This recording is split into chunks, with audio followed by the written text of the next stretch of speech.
Hello and welcome to Average Emphasis Beer Reviewing. We are your hosts, Ominator and Paintree. Now what's on the table today, Paintree?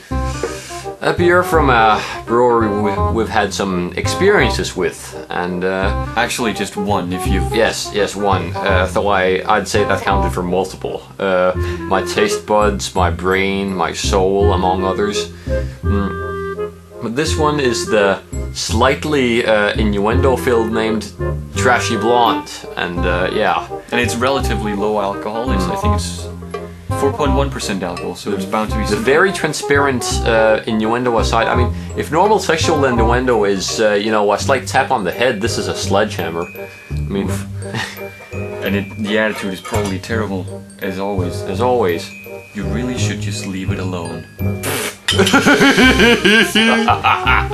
Like we're gonna leave beer alone. No fucking way. And we put this in the fridge for long enough, so it's really cold, actually. Which might prove to be a bad thing, but who knows? Yeah. We'll figure it out. Alright. We always end up putting beer in the fridge either not at all or too long. Not at all or too freezingly long.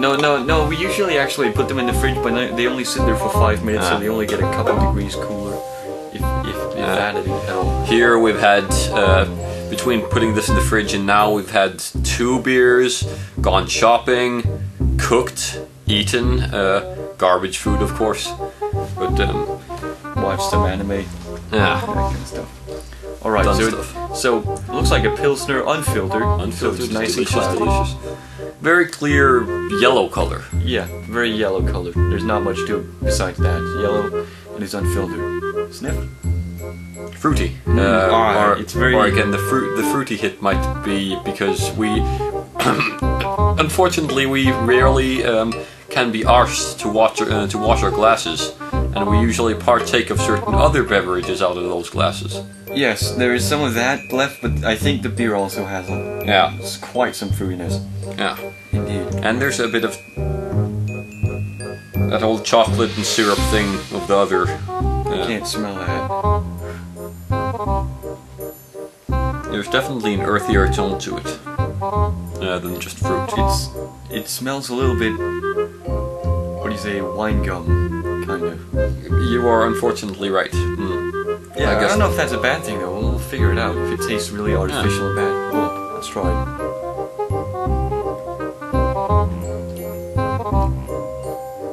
It's exactly the same beer we tasted from Brew Dog last time.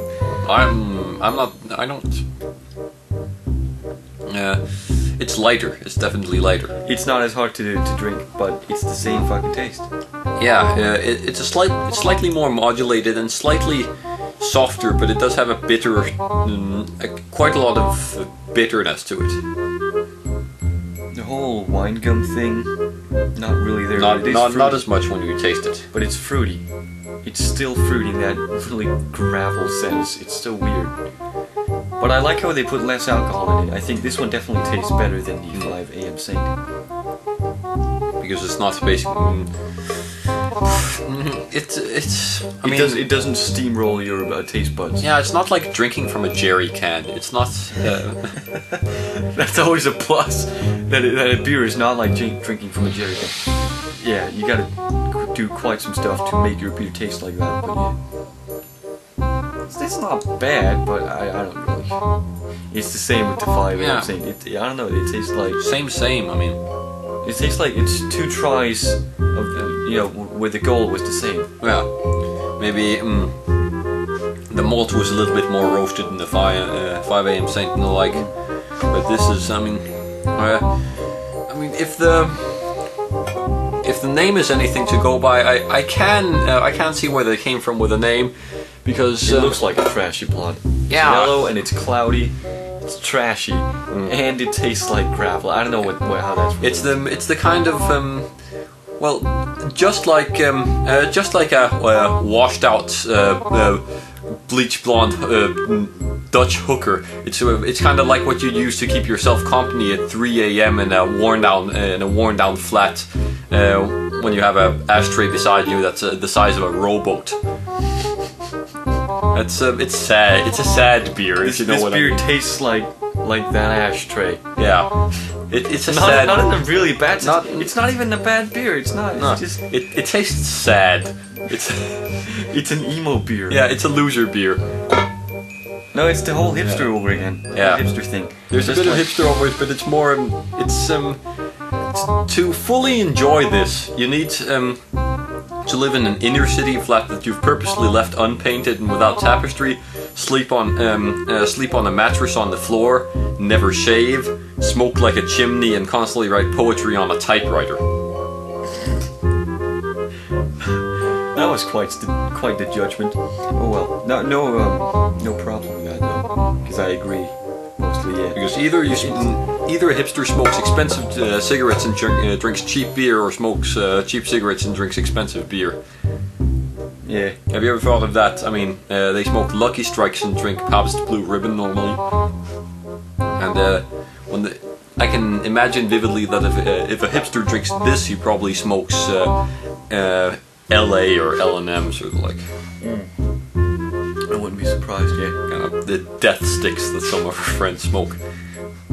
Death sticks. Well, I don't smoke cigarettes at all, so. L&M, that's really loser cigarette. I think I can use the word loser without any compunctions here.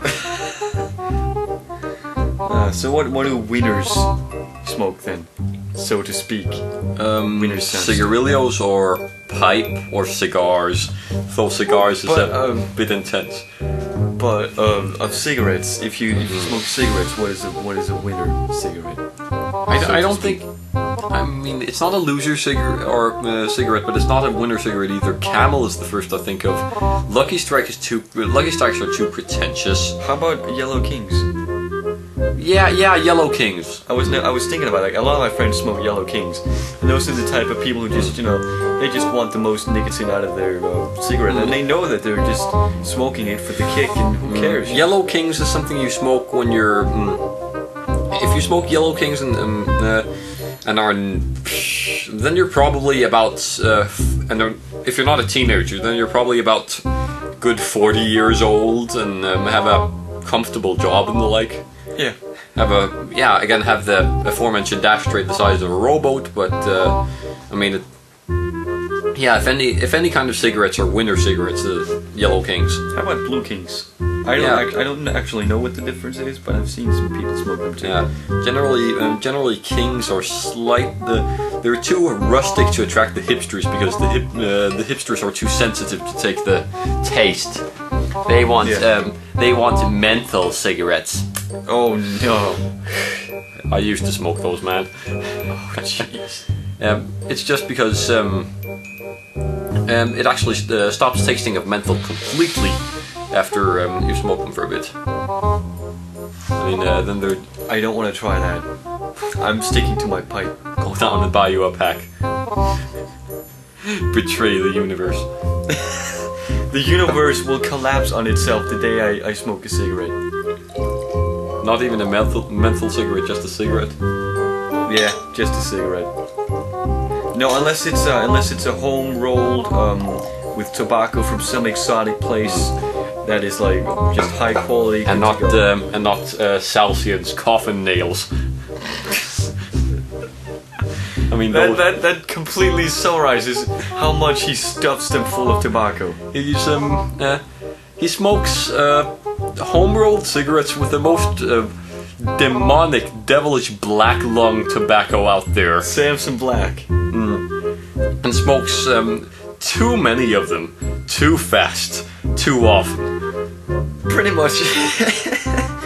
He told me at some point that he had problems with his throat, and that he had like slime and stuff in there. And he thought he was sick, And but it turned out it was just his Black Samson home rolled cigarettes. He probably fixes it by smoking too, or tries to. Yeah, that's like I remember one of my teachers actually told the entire class, the story of her mom who smokes. Like one day in the morning during a trip to Sweden or something, she woke up and she was like, "I gotta go smoke my cigarette or I can't breathe." And she woke up, and that was like at 4 a.m.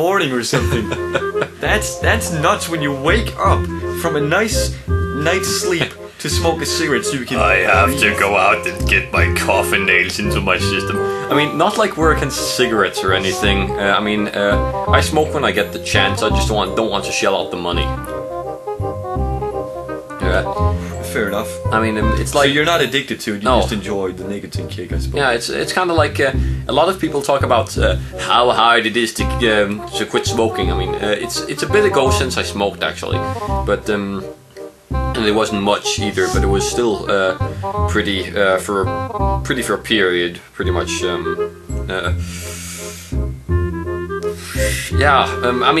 Fuck. How to speak? Yeah, how to speak. It was pretty constant for a period, yeah. And then at one point I just thought back on it, and I said, last 2 months, haven't smoked. I mean, well, fuck. Well, how is that fuck? That's a good thing. Yeah, that was the good kind of fuck. I mean, most kinds of fuck are good, but hey, it's possible to go wrong. I see what you did there.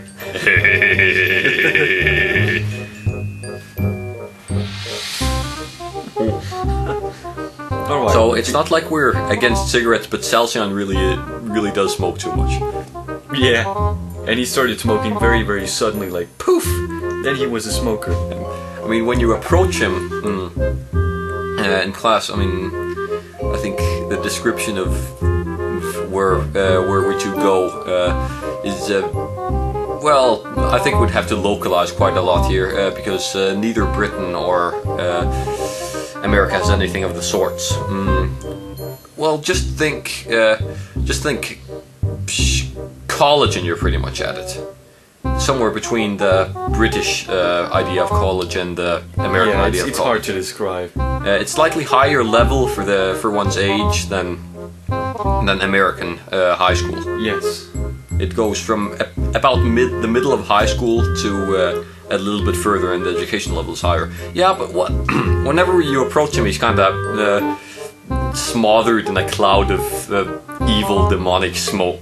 It's kind of hard to approach because your throat itches as soon as you look at him. Oh, jeez. Smokers. What are you going to do about it? Excuse me? Smokers, says the smoker. Pipe and cigarettes are not the same thing. But you're still a fucking smoker. Okay, let's define a smoker. A smoker is someone who smokes tobacco. Pow! Okay, how does one smoke? How do you define to smoke something? To set fire to it and then in some way partake of the fumes. So you're calling me a smoker because, you know, I'm walking on the road and then there comes a car and leaks some smoke out its back and then poof. No, I mean lighting tobacco. Oh yeah, right, excuse me. Yeah, but you do smoke pipes, don't you? Well, I don't smoke the pipe itself, but yeah. You know what I mean, fucko. I do, I just have to call you out on it because I'm running out of options here. Still, you know, the problem is that with pipe, you don't inhale. Most people don't. Some do. I don't get the point, but that's up to them. But it's still, I mean, it's still smoking. You can still. But no, you don't really get affected by it. If you smoke a lot, you can get affected by it. But if you only smoke like one, it's called buccal absorption. It's through buccal absorption through your gums and your chins. Yeah, it is possible indeed, but it's not as effective, of course. But it's still and the tobacco stuff. If you inhale it, it's very unhealthy. But if you don't inhale it, as most people don't, then it's just mouth cancer. Then all there really is you get a chance of mouth cancer. You don't worsen your health. You don't get addicted to it. You don't get lung cancer either. That kind of stuff. So it's not as bad for the health. Anyway, we need to talk about the beer. We need to talk about beer and not tobacco. We derailed completely, just like last time. We could have a pipe tobacco show. Oh jeez, but you don't even smoke pipes. Who cares?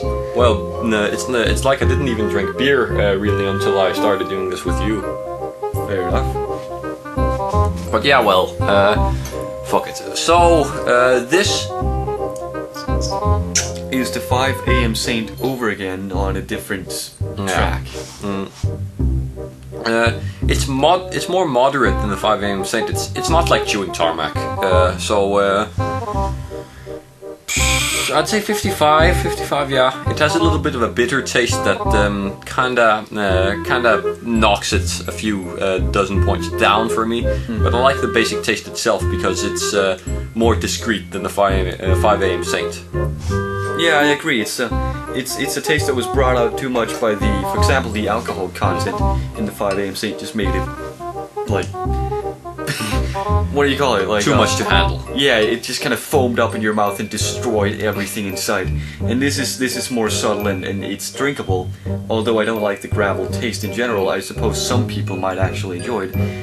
But still, it doesn't completely destroy your buds. Your earbuds. Taste buds. Your taste. There are different kinds of buds. They're they're taste buds. This will destroy your earbuds if you pour it on there, though.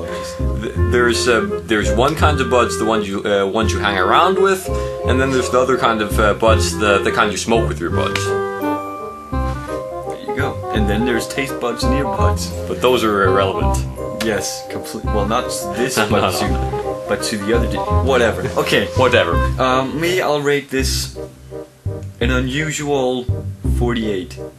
So that's almost average. I think the alcohol content pulls it a little down. It has a good effect on the taste, but then again, less alcohol is worse in our system here. So a 48 for me. If it had just regular alcohol content, it would just be a 50, an unusual 50, because it's not the average beer. Far from, indeed. Very, very special. It's like one you could buy every good 4 months or something. Then you could have one of them and then move on with your life. Yeah, exactly. And then you're like, okay, now I tasted the Trashy Blonde again. So where are we going this Friday, parents? Yeah. Do you see the innuendo coming? Do you see the innuendo coming? That's fucked up. Every about 4 months, and then it's time to move. Did you have? I need to get my. I mean, I wish I could say I needed to get my mind out of the gutter, but the problem here is my mind is the metaphorical gutter, so it's not really that easy. Isn't that the description of most teen minds anyway? I have my mind sophisticatedly in the gutter. Or something. This has been Average Emphasis Beer Reviewing. I'm Ominator, and this is Paintree signing off with all imaginable force. Oh geez, have a good day.